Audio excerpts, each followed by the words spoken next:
സംസ്ഥാനത്ത് അടുത്ത പോലീസ് മേധാവിയെ തിരഞ്ഞെടുക്കാനുള്ള പട്ടിക പൂർത്തിയായി. എം.ആർ. അജിത് കുമാർ ഉൾപ്പെടെ 6 ഉദ്യോഗസ്ഥരുടെ പട്ടിക സർക്കാർ കേന്ദ്രത്തിന് കൈമാറി. നിലവിലെ DGP ഷെയ്ഖ് ദർവേസ് സാഹിബിന്റെ കാലാവധി ജൂൺ 30-ന് അവസാനിക്കാനിരിക്കെയാണ് മുഖ്യമന്ത്രി അംഗീകരിച്ച പട്ടിക കേന്ദ്രത്തിന് കൈമാറിയത്.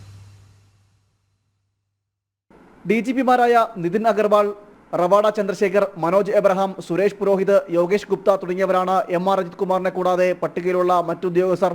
സീനിയോറിറ്റി അടിസ്ഥാനത്തിലാണ് മുഖ്യമന്ത്രി അംഗീകരിച്ച 6-അംഗ പട്ടിക കേന്ദ്രത്തിന് കൈമാറിയത്. UPSC ചെയർമാന്റെ നേതൃത്വത്തിലുള്ള സമിതി യോഗം ചേർന്ന ലിസ്റ്റിൽ നിന്നും 3 പേരെ തെരഞ്ഞെടുക്കും. ഉദ്യോഗസ്ഥരുടെ സീനിയോറിറ്റിയും പ്രവർത്തനവും സ്വഭാവശുദ്ധിയും കണക്കാക്കിയാകും കേന്ദ്രം പട്ടിക നിശ്ചയിക്കുക. തുടർന്ന് തിരഞ്ഞെടുത്ത 3 പേരുടെ പട്ടിക കേരളത്തിന് കൈമാറും. മെയ് മാസം അവസാനത്തോടെ ഇതിനായുള്ള യോഗം നടക്കും. കേന്ദ്രം നൽകുന്ന 3-അംഗ പട്ടികയിൽ നിന്നുള്ള ഒരാളെയാകും സംസ്ഥാന സർക്കാർ പോലീസ് മേധാവിയായി തിരഞ്ഞെടുക്കുക.